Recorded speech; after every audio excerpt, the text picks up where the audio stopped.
ওয়ালাইকুম আসসালাম রহমতুল্লাহি ওয়া বারাকাতুহু। জি, এই মশলাটা ইতিপূর্বে আমার কাছে পেশ করা হয়েছিল। আসলে তালাকের বিষয়গুলি ওই হুট করে কিছু বলতে চাই না আমি। এগুলোর সাথে অনেক কিছু জড়িত হয়ে থাকে। তো যা হোক, হয়তো ওনার অনেক জরুরি হয়ে গেছে। ইদানিং আমি তালাকের বিষয়গুলি ওই সরাসরি না কথা বললে কিছু বলতে চাই না, কারণ কোন ফাঁক ফকর থাকে। আর স্বামী স্ত্রীকে জড়ো করলে দেখা যায় তথ্য ভিন্ন হয়ে যায়। স্বামী বলছে এক, স্ত্রী বলছে আর এক। এগুলোতে খুব একটা আমি উৎসাহিত না ইদানিং। উৎসাহিত হয়ে যাচ্ছে ওই যে বিচ্ছিন্ন ভাবে ফতোয়া জানার জন্য, আর ওই যে তথ্যের ঘাটতি থাকার কারণে বা কম বেশি স্বামী বলছে এক, স্ত্রী বলছে আর এক। তো যাই হোক, এখানে যেটা বললো সেটা হলো যে খ্রিস্টান দেশের অফিস থেকে নাম লেখাতে বলেছেন যারা বিবাহ বিচ্ছেদ হয়। তো তো ওখানে গিয়ে কি উনি নাম লিখিয়েছেন?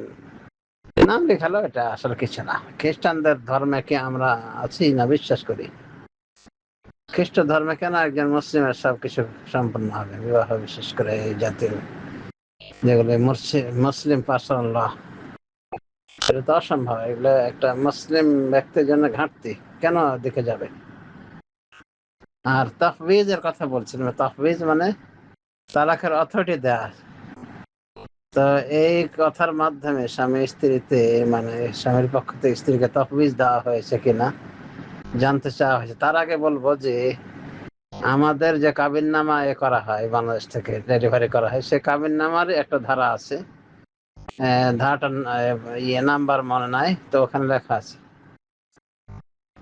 যে স্বামীর পক্ষ থেকে থাকবে, স্ত্রীকে তালাক দেওয়ার অধিকার থাকবে, তালাক তাফবিজ নেওয়ার অধিকার থাকবে যদি সমস্যা দেখায় স্বামী ভরণ পোষণে বা আচরণে ইত্যাদিতে যদি মিসবিহেভ করে, খারাপ ব্যবহার করে, তাহলে তাফবিজ অলরেডি দেওয়াই আছে, সুতরাং অত টেনশন নাই। কথা হলো যে স্বামী যদি দিয়ে থাকে তাহলে পেতে পারে, এটা কিছু আলেম বলছেন যে তালাক তাফবিজ যদি দেওয়া থাকে স্বামীর পক্ষ থেকে বাস্তবে, তাহলে সে অনুযায়ী যে কোনো সময় নিজেকে তালাক করে নিতে পারবে। আর তালাকটা সবসময় কিন্তু নারীর উপরই পড়ে, কিন্তু আমার দেশীয় পরিভাষায় বলা হয় যে স্বামীকে তালাক দিয়েছে। তো স্বামী তালাক খায় না, স্বামী তালাকের জায়গা না, বরং স্বামীর তালাকটা তহবিজের মাধ্যমে কি নিয়ে নেয়, অথরিটি নিয়ে নেয় নিজেকে নিজে তালাক দেওয়ার স্বামী থেকে। তো এরকম একটা ধারা আছে কাবিন নামায়, ঠিক আছে। সুতরাং এই খ্রিস্টানদের কমিউনিটি থেকে এগুলো নেওয়ার কোনো প্রয়োজন নাই, এগুলো কোনো ভ্যালু না ইসলামিক ভাবে।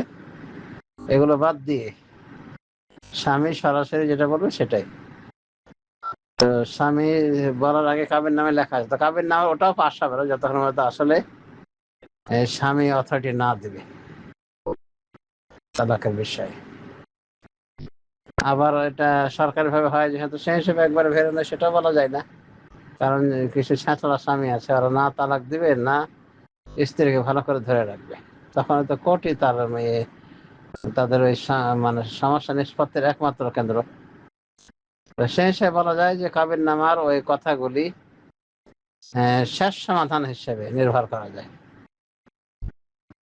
অর্থাৎ স্বামী স্ত্রী বনিবনাত না হয়, স্ত্রী বারবার তালাক চাচ্ছে তারপর দেয় না, তালাকও দেয় না, ভালোভাবে রাখেও না তাকে, ভরণ পোষণ সহ আচার ব্যবহার বিভিন্ন বিষয়ে ত্রুটি রয়েছে, যথেষ্ট ঘাপটা রয়েছে স্বামীর ভিতরে। তো এই সময় কোর্টের মাধ্যমে নিষ্পত্তি করা যেতেই পারে।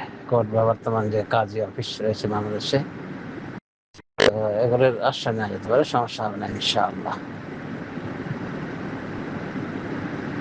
তো আশা করি মোটামুটি উত্তরটা হয়ে গিয়েছে। তাফবিজটা নিতে হলে স্বামী থেকে নিতে হয়। তো কাবিন নামে যেহেতু পাশ করা আছে, ওটা যদি স্বামী অনুমোদন করে দেয় তাতে আরো কোনো সন্দেহ নেই। আর ছাত্রামি যদি করে, দুর্ব্যবহার সত্যিকার অর্থে প্রমাণিত হয়ে থাকে, তাহলে ওই তাফবিজ অটোমেটিকলি করা আছে সরকারি পক্ষ থেকে। এবং ওই অবস্থাতে ওই তাফিজ কার্যকর হবে ইনশাআল্লাহ। আর ভাবে মিথ্যা তথ্যের ভিত্তিতে কোনো কিছু করলে তো সেটার কারণে ওই মহিলা অবশ্যই দায়ী থাকবে। কারণ নবী সাল্লাল্লাহু আলাইহি ওয়াসাল্লাম বলছেন, আল মুনতাযাআত হুমনাল মুনাফিকাত, আল মুখতালিআত হুমনাল মুনাফিকাত। যারা খোলা তালাক করে নেয় নিজে নিজে, ওরা মুনাফিক মহিলা। অন্যভাবে এসে যে কোনো মহিলা বিনা কারণে তালাক চায় স্বামী থেকে, সে ওই জান্নাতের সুগন্ধিও পাবে না। এরকম বিশুদ্ধ হাদিসে অনেক থ্রেট দেওয়া হয়েছে বিনা কারণে তালাক চাওয়ার বিষয়ে। এগুলো খেয়াল করতে হবে। আর তালাকের গ্রহণযোগ্য রিজন থাকলে সমস্যা নাই ইনশাআল্লাহ।